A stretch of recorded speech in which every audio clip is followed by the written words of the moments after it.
APC sọ̀kò ọ̀rọ̀ sí Atiku àti Peter Obi.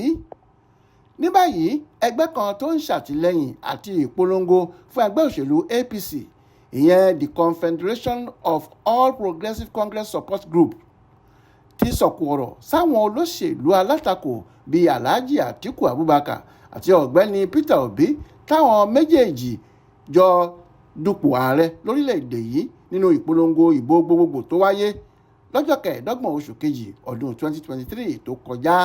Wọ́n ní níṣe ló yẹ kí wọ́n ná díẹ̀ lára owó àti ọrọ̀ wọn láti fi dìde ìrànlọ́wọ́ gidi sáwọn ọmọ orílẹ̀-èdè yìí, pàápàá jùlọ àwọn ọ̀dọ́ ilẹ̀ yìí tó jẹ́ pé ìṣẹ́ àti ìyà ń kojú wọn gidi lásìkò tá a wà yìí.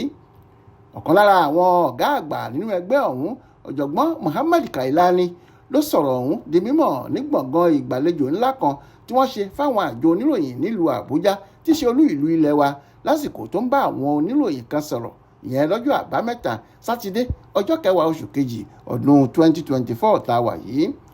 Ọ̀jọ̀gbọ́n Muhammad ní kì í ṣe àsọdùn tàbí bákan pé olórí orílẹ̀-èdè wa ààrẹ Bọ́lá Ahmed Tinubu ní ohun dáadáa lọ́kàn láti ṣe fáwọn èèyàn ilẹ̀ wa tó sì yẹ kí àwọn olóṣèlú bíi Atiku Abubakar àti ọ̀gbẹ́ni Peter Obi ṣàtìlẹ́yìn gidi fún ààrẹ àti àwọn èèyàn ilẹ̀ yìí kí gbogbo nǹkan lè tètè dẹrùn fún gbogbo wọn ní kíákíá. Ó ní gẹ́gẹ́ bí mo ṣe ti sọ ṣáájú pé èrò ọkàn olórí orílẹ̀-èdè yìí ààrẹ Bọ́lá Ahmed Tinubu dáa gidi sáwọn ọmọ Nàìjíríà, pàápàá jùlọ àwọn mẹ̀kúnnù tí ìyà ń jẹ báyìí. Ààrẹ Tinubu ní àfojúsùn gidi nípa ètò ìṣèjọba orílẹ̀-èdè yìí, bẹ́ẹ̀ ló sì ń sapá rẹ̀ nígbà gbogbo láti gbé ọrọ̀ ajé orílẹ̀-èdè yìí dé èbúté ayọ̀ tó sì jẹ́ pé láìpẹ́ yìí gbogbo ìlàkàkà rẹ̀ ló máa so èso rere. Ṣùgbọ́n màá rọ àwọn àgbà olóṣèlú bíi Atiku Abubakar àti ọ̀gbẹ́ni Peter Obi pé káwọn náà ṣe ìrànlọ́wọ́ gidi fáwọn èèyàn ilẹ̀ wa nípa pé kí wọ́n lo díẹ̀ lára owó àti ọrọ̀ wọn láti ṣèrànlọ́wọ́ gidi fáwọn mẹ̀kúnnù, pàápàá jùlọ àwọn ọ̀dọ́ tí ìṣẹ́ àti ìyà ń kojú wọn báyìí. Ọ̀pọ̀ nínú àwọn àgbà olóṣèlú wọ̀nyí ló ń ṣe ojú ayé lásán.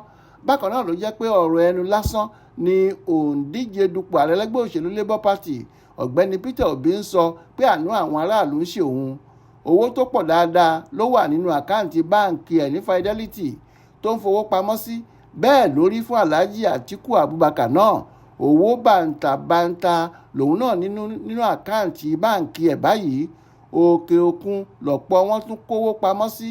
Ṣe ló yẹ kí wọ́n lo díẹ̀ lára àwọn owó ọ̀hún láti fi ran àwọn ọmọ orílẹ̀-èdè yìí lọ́wọ́, pàápàá jùlọ àwọn ọ̀dọ́ orílẹ̀-èdè wa. Bẹ́ẹ̀ ni àwọn ọmọ ẹgbẹ́ náà sọ tí wọ́n ń pe Atiku àti Obi pé kí wọ́n dá sọ̀rọ̀ lẹ̀ yìí pẹ̀lú owó tó wà lọ́wọ́ wọn yàtọ̀ sí ariwo pípa lásán. Adéwálé Adéoyè ló ṣàkójọpọ̀ ìròyìn ọ̀hún fún Aláròyé online television.